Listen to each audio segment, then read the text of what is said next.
미어샤이머가 공격적 현실주의라는 시각을 가진 사람인데 나는 공격적 현실주의자라고. 네, 맞습니다. 그러니까 미어샤이머한테 내가 직접 배우진 않았지만은 그러니까 한국에서는 내가 미어샤이머를 대변하는 학자로 돼 있어요. 네. 그 사람 책도 내가 번역을 했고. 예. 그리고 그 앞에 질문했는데 그 가정이 하나 틀린 거가 있어. 네. 다른 한편 요거. 네, 예. 러시아가 점령한 우크라이나 영토를 러시아 영토로 인정을 하면 누구나 군사력으로 국가를 상대로 영토 전쟁을 해도 된다는 설례. 네, 예. 지금 이 세계 어느 나라든지 모든 영토는 전쟁으로 뺏은 영토예요.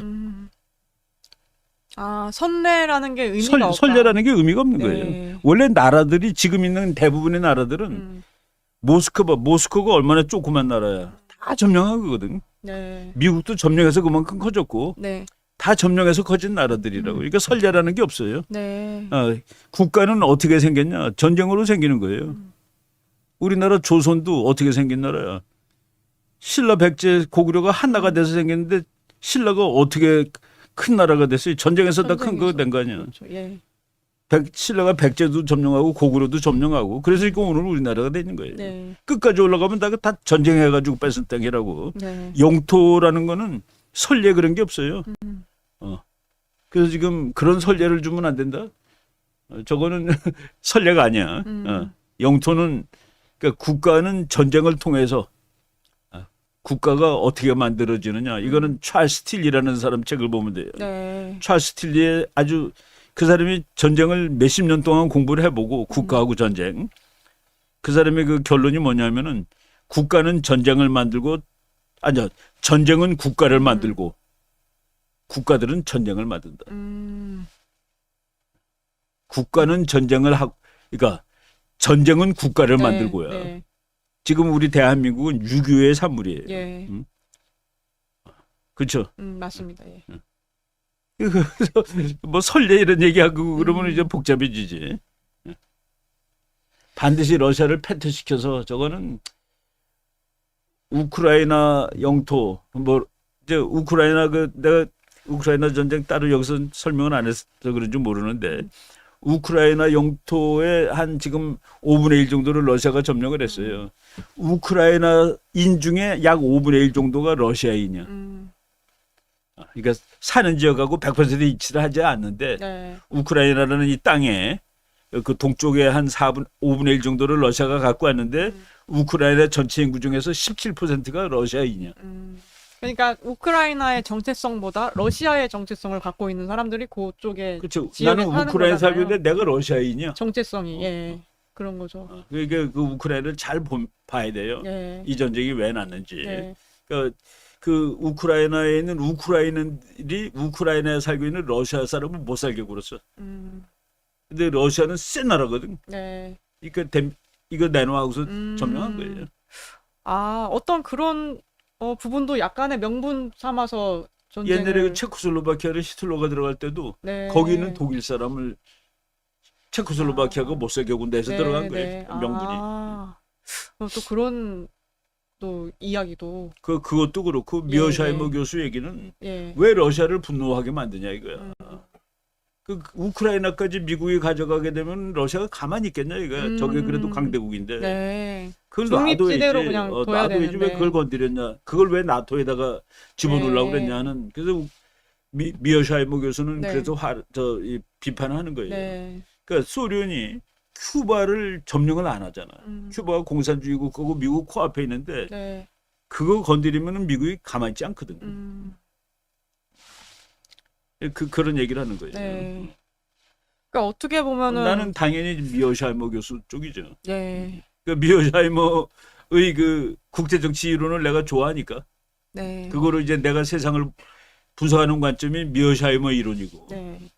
현재의 국제 질서를 유지시키기 위해 러시아를 끝까지 패퇴시키려고 중국 견제를 소홀히 하다가는 그 역시 중국이 패권국이 돼버리면 국제 질서는 무너질 것 같은데 어느 쪽으로 결말이 나든 현재의 국제 질서가 무너지는 것이 아닌가 합니다. 요 내용까지 좀 남겨주셨습니다.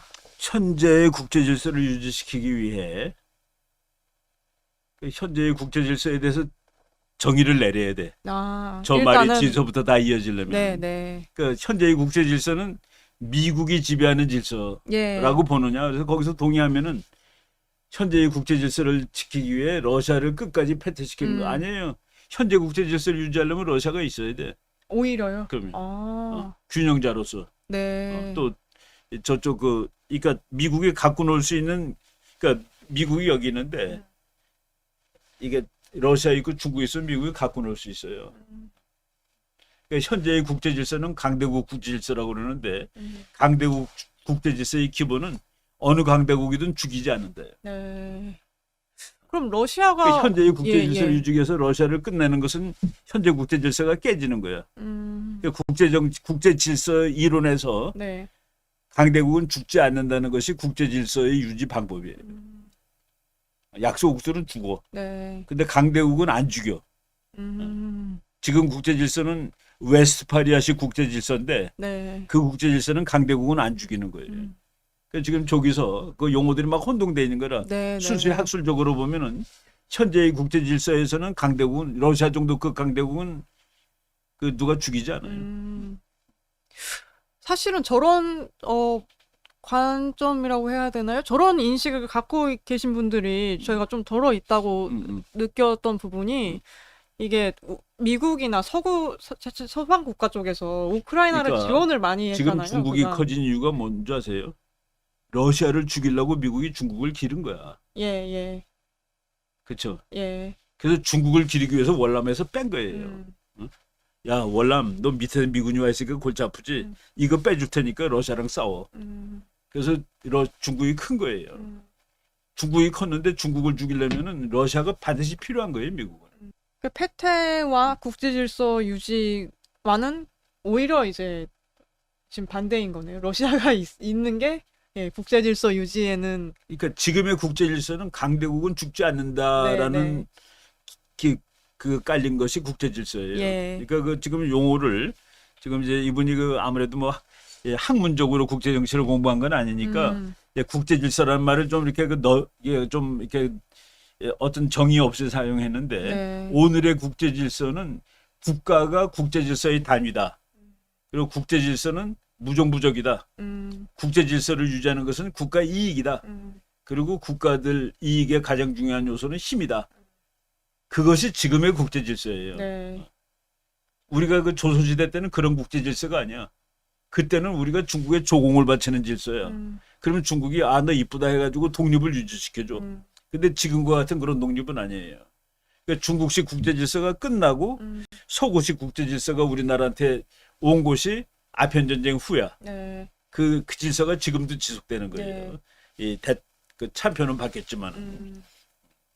이것도 이제 어제 국제 질서를 한번 강의를 뭐 국제 질서라는 거 하나만 하더라도 한 학기 강의라. 네.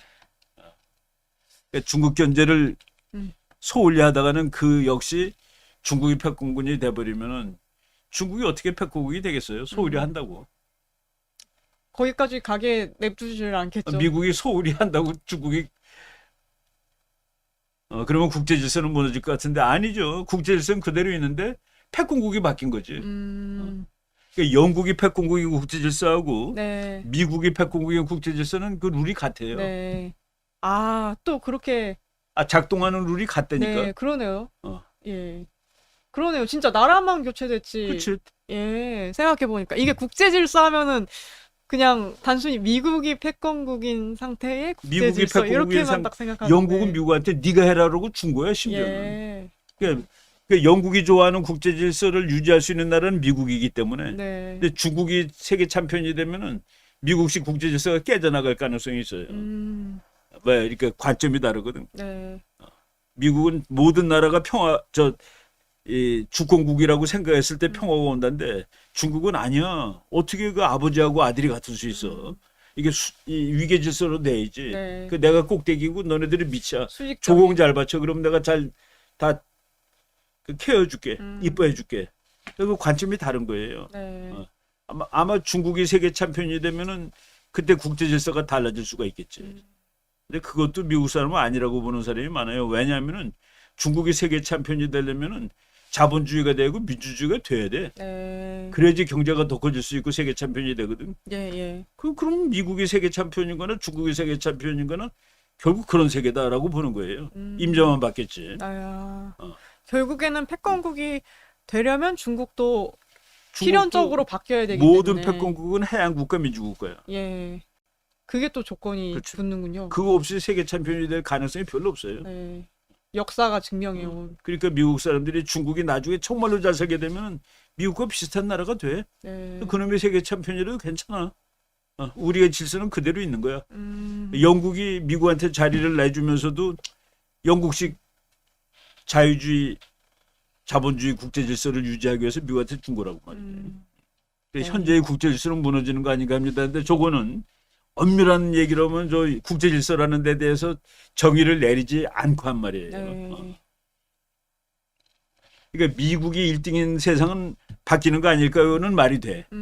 그럴 수 있다. 미국이 네. 1등이 아니라도 네. 그럼 지금 미국이 만들어놓은 국제 질서가 아니라 음. 엄밀하게 가면은 그로티우스가 만든 국제 질서예요. 음. 그 국제법 학자. 네. 16세기서부터 그러다가 이제 완전히 현대 민족 국가가 생긴 것은 나폴레옹 이후에. 왜냐하면 그때 이제는 왕들이거든. 근데 이제 왕이 아니라 국민이 주인인 나라를 1815년부터 쳐요. 그러니까 그 국제 질서는 지금 유지되고 있는 거예요. 네. 그 사이에 나라가 1등인 나라는 몇 번 바뀌었지만은. 근데 박사님 그렇게 얘기를 들으니까 이 국제 질서라는 게 바뀐다는 말을 함부로 할 수가 그럼 없겠네요. 예. 지금 엄청 그러면 오래된 그러니까 이게 우리나라는 질서인 아편 건데. 전쟁 이후에 예. 서양식 그러니까 서양식 국제 질서에 편입돼서 사는 나라예요. 예.